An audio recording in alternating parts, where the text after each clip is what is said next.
Hello my friends, it's Kayla. We're gonna talk about the 18 things that I read in April. Oh good, you can see my water down here, so you know I'm hydrated. You can also see, everything. Kind of see my new bedding. If you want to check out, I have a little members vlog of what I was up to in April because I didn't really vlog here for reasons. A really casual vlog, not a lot of reading, just in case you're interested in my life. Now would actually be a really good time to join the channel membership because I have a lot of fun things planned for May. A lot of fun things on the regular channel, but the channel membership, cool things are happening too. There are a lot of books here and I don't know how to get them down. Here's how I'm going to organize them though. Inspired by Queen of the Tiles, which is a book about Scrabble, I'm going to organize these based on how many points the title of each of them would get you in Scrabble. Don't fall on me, promise. Ah, you promised! Okay, I organized them and sadly that means we're starting with some of my least favorites, but that also means we're ending with some of my favorites, so that'll be fine. Coming in at 14 points each for their Scrabble score. You know, L's worth 1 point, K's worth 5 points. Everyone knows that, right? These were both 14. So let's start with a 3-star. Lake Lore. A.M. Macklemore. This is a story of two teens and there's this like underwater world that they both like know about and there's this mythology around, but it's more about their relationship, their connection. They have things in common that they don't feel like a lot of other people in their lives can understand. They're both trans and non-binary, and one of them is has ADHD, one of them has dyslexia, and it just makes, you know, learning and things different for each of them. And there are some really beautiful ways that they come together and they explore different parts of their identity with each other. But I would put this in like the category of, you know, light fantasy and magical realism YA that is just a general like 3-star for me. I think it's fine, but I've noticed I'm picking up less and less of it as the time goes by. As far as ranking all of this author's stuff, I'll just put up a little, you know, thing of where I would place this, kind of in the middle lower area. A 3-star is definitely not bad.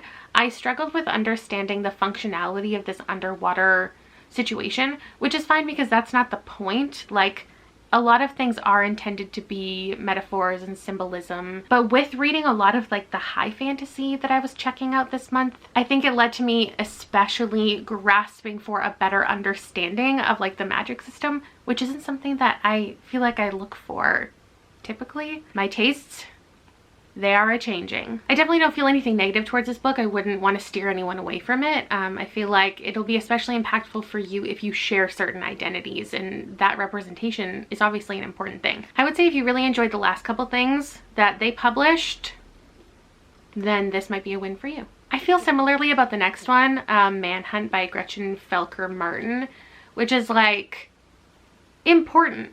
I see what the book was doing. I see why other people would get a lot from this. But for me it was a 2. And that's my bad for as I explore more outside of my comfort zone in horror.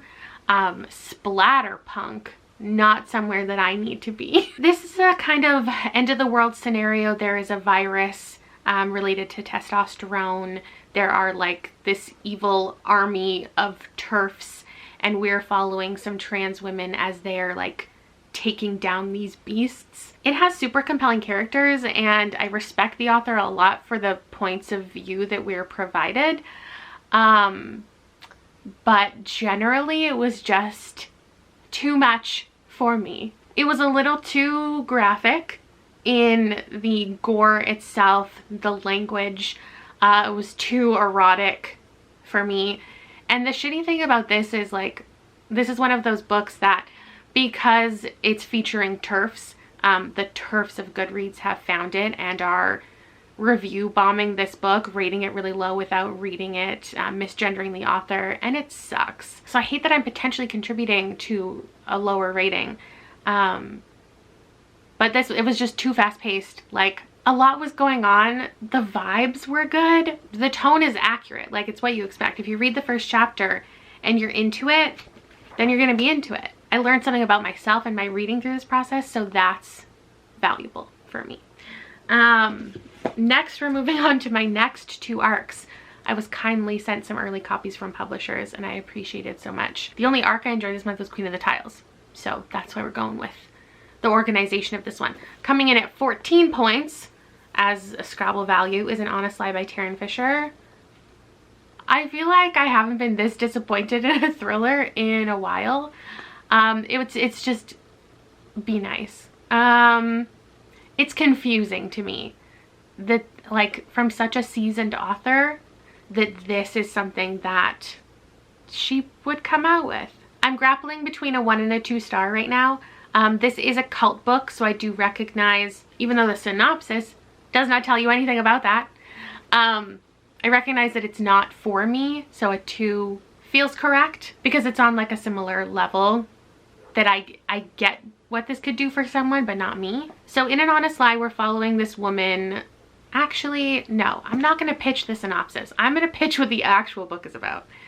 We're following a young girl who is living in a cult, and her mother brought her there, and then her mother decides she wants to leave, and that situation gets dangerous. As a young impressionable girl, she is caught up in it all, and eventually she leaves.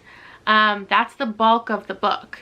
The synopsis just tells you about this trip that she as an adult is going on with some of her new girlfriends, and it also spoils something that happens in the last quarter of the book. So she's on this trip when her past comes back to haunt her, let's say. I just feel like Taryn Fisher was so much better when she was self-publishing.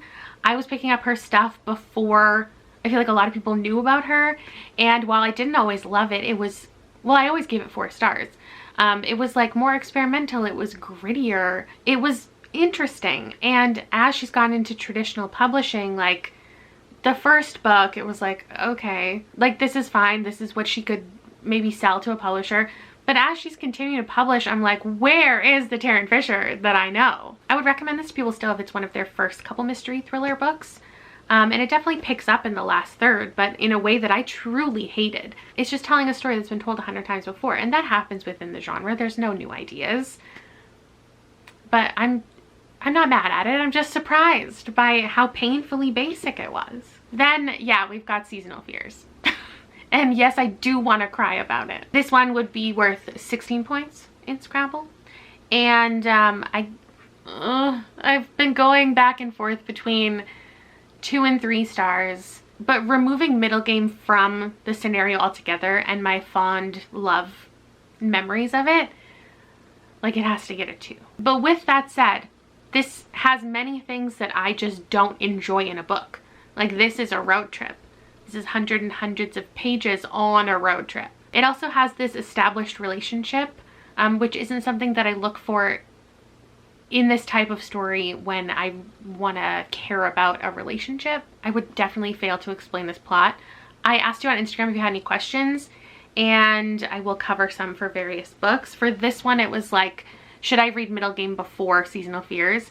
And as much as this book spends probably 3 of its 460 pages explaining this magic system and world, I don't think that you'll get it unless you've read Middlegame. I would most recommend this to people who didn't love Middlegame though, because it's such a drastically different story. It's about Melanie and Harry, who are still involved in this alchemical arts where like human beings are created to ascend to godhood or to become like the physical embodiment of different seasons. There's this kind of competition. What Seanan McGuire does so well is like tension and this countdown that exists in Middlegame and it exists in here. We're leading towards this kind of competition to become like the Queen of Summer, King of Winter, or whatever. And there are other people vying for that position, and they're constantly like being chased down and people want to kill each other. And once they get to this like battle at the end, if it were anyone else writing this book, it would be like hundreds of pages of the actual competition. But it's not. Like, the competition is not even a part of the book, which was so hard for me to deal with because I love a game. I love a competition. The book isn't, like, Sean McGuire just doesn't write like that. And I knew that, but still, like, building up to this moment and then it not really turning out to be very much of the book, it was sad. Her books are about character dynamics. They're about the writing. They're about this build. They're not action stories. And that's fine because they don't need to be. Like, her books are about the characters and the relationships, and you care so much about that it's not about the plot necessarily. But with this one, I just didn't care for the characters the same way that I have in most other books I've read from her. And it's funny because this isn't a sequel, it's a companion. And we do get Roger and Dodger from Middlegame in it, but I didn't want them in it as much as they were. It just felt like the wrong amount because it's not their story. So I thought it would be like we glimpsed them for a second, but instead we had like multiple scenes with them that made it start to feel like it was a sequel. And as a huge fan, this statement is going to seem wrong, but it felt like fan service. I'm 100% going to continue in this series. I want it to become the series that it's intended to be. And I think that there are a lot of people who could still enjoy this, will still enjoy it. It's a tough one because it's a $40 hardcover in Canada, $30 hardcover in the States. And I think if I had purchased it, I would be disappointed. So I must be honest, even if my honesty hurts.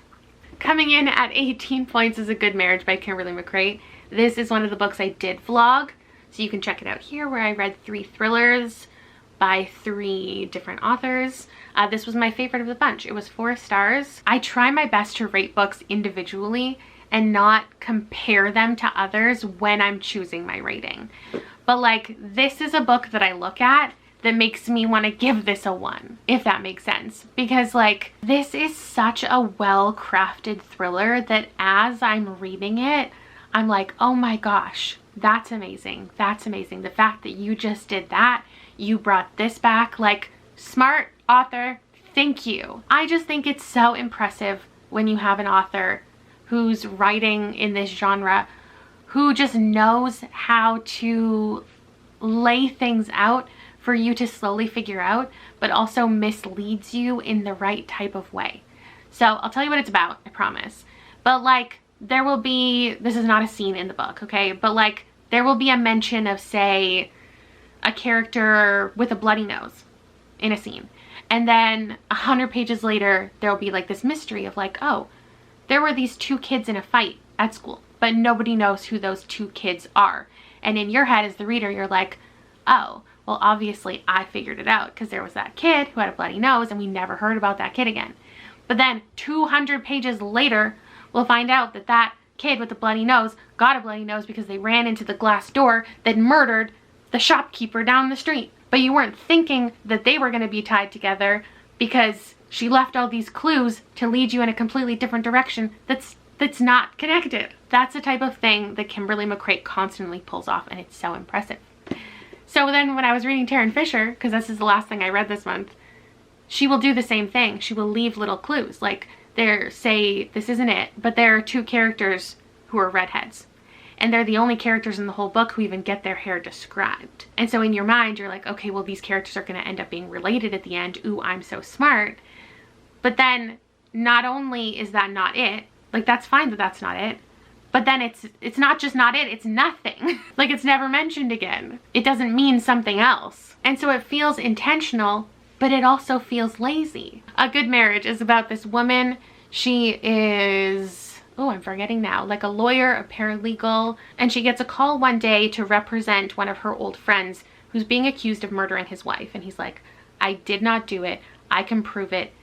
Here's exactly like what happened. Help me. And she doesn't want to because, I don't remember, like her relationship with him, or she doesn't feel comfortable representing a friend, or she doesn't feel qualified to do it or whatever. But she ends up involved in the situation. So we're following her, but we're also in a different timeline from a different perspective, learning more about the dynamics of this marriage and these like friendship groups. I don't know if I'm selling it to be particularly compelling, but it's just so well written. It's so interesting. There are like court documents and little emails you get to read, and it's just a really, really fun time. Next up, we've got a chunk of books.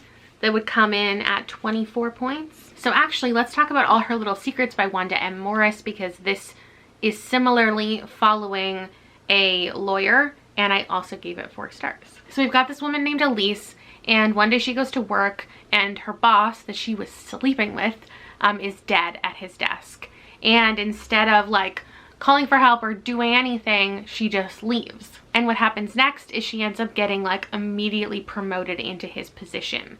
And there are all of these like strange dynamics around the office, because it's like, why, like, is there some kind of setup? Who killed him? Did he kill himself? Do people think that I did it? And it's weird because in the position that she was put into, the rest of her office is like older white men, and she's always experienced misogyny and racism at work. Not enough for her to quit her job, not enough for her to feel comfortable calling anyone out, but now she's in this position of power.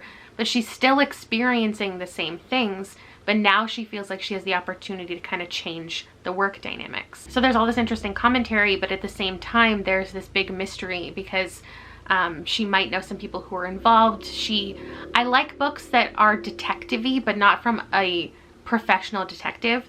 So she's going around to different places trying to find out what happened. She thinks that maybe one of her family members is involved or another person in the office. So she wants to figure out everything. And then we're also getting these little flashback chapters to her childhood.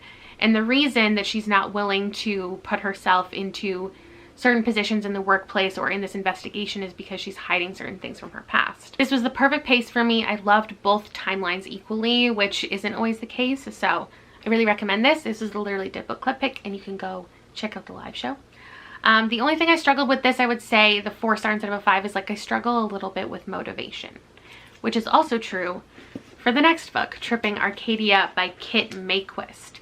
So this I ended up giving 4 stars as well. And it's so hard for me to, as asked, give a comp title for this, because I don't know that I've ever really read a gothic novel that is just that. Like, it's not horror, it's not a thriller, it's not a mystery. It's just kind of a general fiction, but with this ominous vibe, which I guess is how you describe gothic fiction. I think it's just that I haven't read enough like this. I would say Silvia Moreno Garcia as an author, not necessarily one piece of work, but if you like her stuff, you might like his stuff. They have just built like such an interesting setting here. So we're in this manor with this like affluent family, but our main character doesn't know that going into the situation. She wants to be this doctor's assistant. This is right out of school, and I feel like it's not a situation we get a lot. It's like got dark academia vibes, but post-academia. She didn't fully finish her schooling, and it's like this awkward time in life where she doesn't really know what to do, but she doesn't have the means to continue school, and she desperately needs a job. So she puts herself into this situation, and no matter what happens in this house, kind of telling her to get out of the situation, there's this strong desperation and motivation that you can really feel that she needs to just be working and doing something with her life.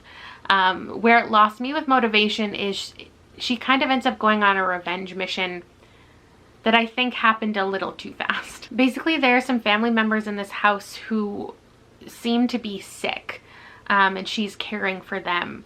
But it's also just this like weird unexplained illness, and she's not supposed to like get too close to them. You know, she's there in a professional environment, and she's being held at an arm's length because she's just the assistant. So she doesn't really even get to know what her role is. The writing is wonderful. Like, I will pick up anything from them at this point, even though I don't really know what to compare this to or how to explain it. It's not weird, it's not twisty, I don't even think there are that many reveals. It's just fascinating. And then we have Dance of Thieves by Mary E. Pearson, which is, the question is, will you now continue in the Remnant Chronicles? Is that what they're called? Because I kind of, you know, infamously, desperately loved The Kiss of Deception and then never continued. And I too thought that if I read this, because apparently it's, well, not apparently, it is set just like soon after that trilogy. There are some characters who make appearances. It's set in the same world. Maybe this would give me that motivation I needed to go back, and the opposite happened. I don't want to continue in this world at all, ever. Not because I hated this. I don't even know my rating, 2.5 stars. But the amount of people that I see just like freaking out about this in the book community, it has shown me how my YA fantasy series journey needs to end. Because all the things that this did for other people and what Kiss of Deception did for me, I just don't think that that's where my mind is at anymore. And obviously I think because I'm reading so much good adult fantasy, like it's jarring to me how much, and I'm not shitting on the entire genre because it really is just a timing thing. But it just feels so clear that fantasy romance, I don't know that I want to pick up fantasy that doesn't have romance, but I don't want romance to be the number one like plot point. But how much YA fantasy romance feels like the author wanted to build a relationship, and so she built a fantasy world around it so those people could have their romance. Meanwhile, I read adult fantasy that I feel like has the same amount of romance, but it really does feel like the romance is just a treat. The world building and those dynamics I care about equally to the relationship.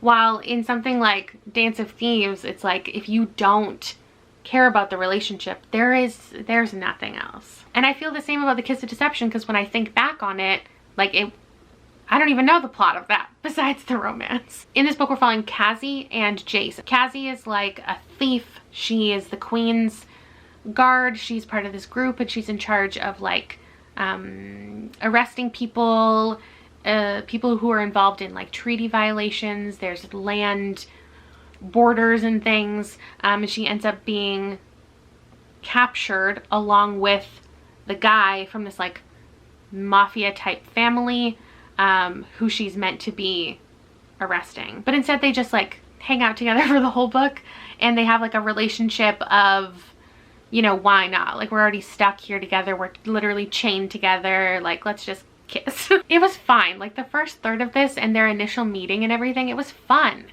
And it's kind of like a mindless thing that you can listen to the audiobook and just like enjoy the ride, but it really just did not have enough substance for me to really enjoy. And yeah, I'm gonna forget everything about this book 2 minutes from now. Okay, now we're going into a 26 pointer, and exactly what I'm talking about. Adult high fantasy, 5 stars. This is in my top 10 of the year so far. This is the 5th season by N.K. Jemisin. I'm in love. I'm truly in love. Like, and I don't think I could even explain to you what this is about. But not in the same way. In the way that I need to read the entire trilogy to grasp everything that's going on here. And also, my intelligence, it's enough to understand the book, but it's not enough to explain the book. If you have been intimidated by this, because I know some people, based on the perspective as it's written in and the fact that it's like high fantasy, if you haven't really read much of it. So basically the 5th season is talking about like an extended winter, and it's like when the world is in a catastrophe. It's triggered by like earthquakes and large environmental impacts. So it's like SFF. And there are people who can like feel the quakes, or like stop the quakes. There's like a lot of different categories of people too, with like different powers. So in the first appendix, it goes through all of the seasons, all of those 5th seasons that the world has already experienced, basically. I don't think you need to read that right off the bat because it's a little overwhelming. But appendix 2 is like all of the language that you're going to encounter in the book. So the different like races of people, and they're even just like real world things like your first name and your last name, but they're called something different in here, like a calm name and whatever. And I think if you thoroughly read that appendix, which I did, you'll just be able to get right into the story. There are 3 different perspectives and they're written differently. So there's like first person, third person, and second person. And I highly recommend drawing yourself a little character map. Not looking one up. Don't do that. But draw one out. So first perspective is Demaya, who's a young girl just being taken by like a mentor to hone in on her powers. Another perspective is Cyanite, who is paired with somebody who's like a 10 ringer, and you like earn rings based on your powers and your time doing all of your work. And it's kind of like an apprenticeship, I guess you'd call it, but also she is supposed to have babies with this man because, you know, they want the powers like passed down. So we're following her, and then we're also following a third perspective, Essen, and she is at the beginning of the book trying to find her husband and her daughter because they have gone missing, and she believes that her husband has just murdered her son. So now she's on this journey to like track everyone down and find out what really happened. And obviously I've only read the first book in the 3, so I don't even know where like any of this goes. It was just so good. I loved how the climate was involved. There was just the right amount of romance. There were twists. It was intense, and this author is not afraid to do terrible things to your favorite characters. Next up, as far as Scrabble points, the Raven cycle is all between 23 and 27 points. So I thought I would just review them all together because I review them every year and I reread them every April, and I will continue to forever and ever. In the first book, we get introduced to this cast of characters, but there are some really interesting reveals in here, and they go on these little exploration missions as they meet this girl named Blue, and she is like from a family of psychics, but she just enhances power around her. I got asked my favorite line from each of the books, and I have a hard time discerning that from favorite scene, but I think my favorite one is when they're in the helicopter and Ronan says, "Do you know Gansey?" to Blue, because they just met, but like, did they? Then in the Dream Thieves, we learn so much more about Ronan, who's my favorite character and the character that we follow in the spin-off series. So we follow him and his dreams. And also Adam did something at the end of the Raven Boys that sets off a real chain of events in here. My favorite line comes from the perspective of an omniscient narrator. So this isn't like someone's perspective on another character. It's just like facts about, you know, different dynamics. Ronan's father says his name, and it says, "He always said Ronan differently from other words, as if he'd meant to say another word entirely, something like knife or poison or revenge, and then swapped it out for Ronan's name at the last moment." And there are just some really interesting magical things going on in Ronan's family. There are 3 brothers in the family, and their father is dead. We know that from the very beginning.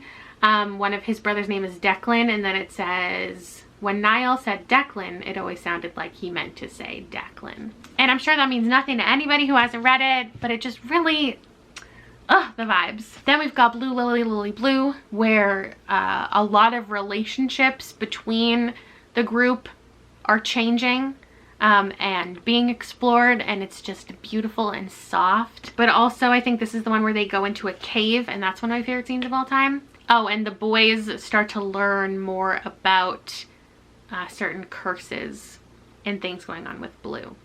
So my favorite line from this one is, "Which one of us is on that list?" But it's more so that scene. That scene hurts me every time. And then we have the Raven King, where everything is like discovered and revealed. It's not a good ending to a magical plot, but it's a great ending for your favorite ships. If you have them, the best line in this book, objectively, is "The ocean burned." Oh, next we've got the one that inspired the whole thing. Queen of the Tiles with its Q gets to 30 points on Scrabble, and even 30. So this was a super fun YA contemporary / mystery. The mystery is like light. It all takes place at this competition, but the mystery like is really involved in the story, but it's not the type of mystery that I feel like is supposed to be something that like you can't see coming, or you're supposed to as the reader try to figure out as the book goes. So I don't really know where to place it like genre wise, but this is by Hannah Alcalf, and I give it 4.5 stars. It was almost perfect for me. I would like a little more like twists and turns, but I think this is perfect for what it is in the age range that it is, and it's exactly what you expect it to be. I would say that this is pretty rooted in young adult. Like, I don't see many readers who typically read adults who don't have a love for Scrabble or Hannah Alcalf already like loving this book, or let me say like getting a lot out of it. So this is about a girl whose best friend died at a Scrabble competition. She was like on her way to winning, and at the final table she died. And now our main character is returning and doesn't want anyone else to win because it feels like it was her best friend's thing. And she's equally good at Scrabble, and she's been practicing and she's been working through her anxiety in order to attend, and she just wants to win. But then throughout the competition she starts to get messages from her best friend's old Instagram account, and someone's posting to the Instagram account like giving hints to what really happened, and maybe there's like a person who was responsible and it wasn't just like a tragic circumstance. Well, either way, obviously it's a tragic circumstance. I really liked the cast of characters. They were all really distinct. There were a lot of different people. It never got confusing. I feel like all the things she was uncovering and her motivations were all very clear and logical, and it made a lot of sense. And it was just fun. Like, I liked all the kind of behind the scenes Scrabble stuff. So she was talking about how different tiles are worth different things, and like how she thinks to make different words, and like how you practice it. As somebody who's like currently obsessed with Wordle and trying to like strategically learn the best moves for a word game, I loved it. Next up, coming in at 38 points, is The Night She Disappeared. Not a lot of high scoring letters here, but it's a long title, so there's that. This is by Lisa Jewell. It's my 4th Lisa Jewell, and is it my favorite Lisa Jewell? I guess. I don't want to spoil the results of this video, but I guess the wrap up is doing that. My decision at the end of it is, will I read more Lisa Jewell? The answer is no, even though I rated this highly. I don't think me and Lisa Jewell perfectly mesh as far as the types of stories that she's telling and the way that she's telling it. So I really liked this story. I liked all the things that she did with it, and I feel like there are a lot of important topics covered, but the way that we got there wasn't my favorite. It's a pretty, for the most part, straightforward mystery where we have a woman whose daughter and son-in-law essentially have gone missing, and she's now taking care of their baby and trying to find out where they went. It's not the most tense or most surprising, but she crafts a good mystery as far as there's like a cliffhanger at the end of each chapter. She's switching between a couple different perspectives, which is always something that's intriguing. We have another perspective of a woman who just recently moved into the area, but it's like a year or two later, and she's finding clues related to this disappearance, and they kind of work together. And then there's a couple other perspectives from back in the day. I don't have a lot to say about this one. Lisa Jewell does not inspire the most like discussion, but I'm glad that this one of all her books was at least interesting and kept me turning pages. Then we've got How to Kill Your Best Friend coming in at 43 points, because you know we've got the B and the K, the Y, the F. This is by Lexi Elliott. It was my 3rd Lexi Elliott, and not my favorite Lexi Elliott, but not my least favorite Lexi Elliott. So this is another mystery that has to do with missing people. So we have a girl who supposedly drowned, but like how could that happen? Because she was a professional swimmer, and her 2 best friends who are also professional swimmers, they go to the like island resort that she and her husband owned as like a celebration of life. And while they're there, they start to figure out that things might not be as they seem, and what they were told happened to their friend. They are determined to find out the truth. What Lexi Elliott does really well is build dynamics. So this mystery is something that's been told before. I've read this type of story before. There were some interesting twists. Overall, it was a 3-star. I look at it as something that was a decent read, memorable in some ways, but forgettable in most ways. I think the way she introduces characters is really well done and explains the dynamics, and slowly reveals like different relationships, how people perceive them and how they really are. I really liked learning about swimming. Like, they talked a lot about what swimming competition is like and having a team of swimmers and how the dynamics work when you're swimming as a team, and it was very atmospheric. Yeah, generally just fine. Then second last, coming in at 40, oh wait, my mistake, this one should have come before. Oops. It's 40 points. It's got the M and so many D's and G's. So this one has more words but less points. The Daughter of the Moon Goddess by Su Lin Tan was a 5-star fantasy for me. Are you so happy for me? I had such a good time reading this once we hit the halfway point. And my 5-star, I think, really goes to show how good that second half was, because I almost DNF'd this multiple times. I just didn't feel like I was fully grasping the setting, grasping all the ideas, and then I learned something about myself. I have always said that my perfect reading situation is not reading the same genre back to back. So when you see something like a 3 thriller video from me or a video where I explore all of one genre, I haven't read those books back to back. I read one and filmed one, then I read something else maybe for another video, then I filmed the next book for that genre, read something else, came back to the video. That's just typically how I read and how I film my content as well. But what happened with this is I had read like a contemporary and then read a little bit of this, couldn't get into it, read a sci-fi, tried to get back into it, and I was really struggling with the descriptions. And then I read Dance of Thieves and happened to pick this back up after. And it was so much easier for me to understand what was going on. And part of it, I think, is because I was halfway through the book and I was just starting to understand things. But I really think that a part of it is that I have to like train my brain to read differently.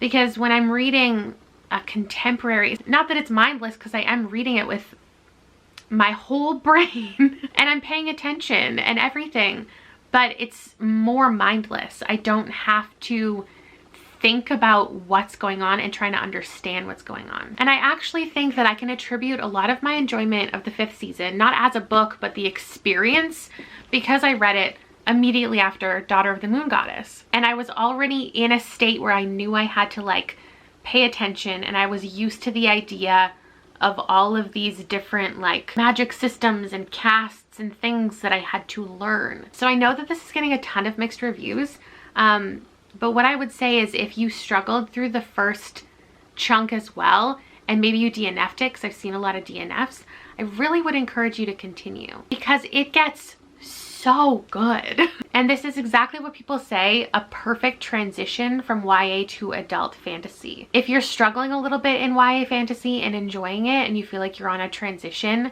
to adult fantasy, this is something that like bridges the two. It is adult fantasy, but it has a lot of the makings that you see a lot in YA. There's a love triangle at the forefront. Not that that doesn't exist in adult. You know, there's this idea of saving a parent, which often exists in YA fantasy, but then it is complex and it has high stakes, especially with these relationships too. And I just feel like the dynamics in this love triangle are so good, because there's 2 different men. I don't read enough fantasy to say like this is fantasy romance, but it's like it's equally romance and fantasy. This is based on Chinese mythology. The moon goddess is like a being, but in this it's inspired by that, but we're following her daughter. Nobody knows that she had a daughter, and in this story her magic kind of gets discovered and she has to flee. So her mother has been exiled to the moon because she stole this like immortality thing. And her daughter's mission after she gets sent away is to find a way for her mother to come out of exile and for them to, you know, live together again. This is the first book in a duology, and at first she is hanging out with this like prince and being his kind of companion. Their dynamic is fantastic. And then she ends up enlisting in this army of sorts and getting involved with a guy there. And I just feel like every time that the three of them kind of interacted, or the men not interacted with each other, but like they were in the same room, or they were clearly like jealous of each other, it just wasn't the same like YA fantasy romance vibe that I'm used to, where there's like this energy that the guys have towards each other and this like jealousy that takes over the story, and like that becomes the entire thing. Is anytime they're near each other, they're trying to like one up each other. I feel like there was this weird like respect, and not even just a respect for each other, but a respect for our main character, and her just needing to navigate who she wanted to be with and who she wanted to be. There are tons of different elements in here. There's like bargaining, there's hiding your identity, there's like some dragon stuff, and there are some just really, really good reveals in here. And it was so incredibly fun. Like, I had such a good time reading this, and I think I will actually reread it along with the second book when it comes out. I listened to the audiobook for some of it. Highly recommend that as well. And lastly, at 45 points, How High We Go in the Dark by Sequoia Negamatsu. So I had 3 big winners this month, and right now I feel like all 3 of them could be in my top 10 of the year. So while I had a lot of flops this month, I also had some wins. This was absolutely a 5-star, and I have pitched it as like a short story collection. It's not a short story collection, but I feel like the people that I see struggle with it because it feels like a short story collection. The stories are all tied together, but they also can very much stand on their own, and I just want people to love it, so I'm just trying to guide it to the right person. This is a pandemic story. It takes place, why did I think there were years in here? I think it's over like hundreds of years. We've got stories set on Earth, we've got stories set in space. It's just like how humanity has evolved over time and the way they interact with plague-like situations. So originally in 2030, the book kicks off with this archaeological, is that the word? Dig. And they find this girl trapped under ice, and she has a virus, and they basically unleash this virus. So we're following like that team, and then in the next story we're following someone, you know, 30 years later, when they realize what that virus has been doing to people and what they're going to do for humanity. Most of the stories are about like love and loss. So it's about like, you know that your child is going to die, so you want their last moments to be like the best moments of their life. Or we're following like a scientist who lost his son, and he is determined to find a way to like transplant organs, because that's how humans are being affected by this illness. And so he ends up like with a talking pig, basically. I gave this a 5-star. The first half of the stories are more impactful. Some of them made me tear up. They made me just absolutely devastated. And in the second half, there's kind of a repetitive feeling. They're not super distinct and memorable to me. I think they're kind of just, you know, you're at the end of someone's life and it's time to say goodbye, or you just lost someone and you're considering your own mortality. But the impact that the first like 5 or 6 mini vignettes had, I can't get over. Like, there's some of the best short fiction I've ever read. And there is definitely things that tie it together. I don't think that some people will like the way that it's tied together, but there's definitely a little bit of weirdness in here, and it just turned out to be one of my favorite like overall things to read. And that's that. It's also my favorite cover, I think. This one's a close second though. They're beautiful, and I am buying copies of both of them. I read 4 books in the library this month, 4 arcs, 4 thrillers that I owned, and then 2 just like fantasy ones that I wanted to pick up. So that's it. Thank you so much for watching. Let me know if you've read any of these, if you're going to now, the usual in the comments below, and I'll see you later.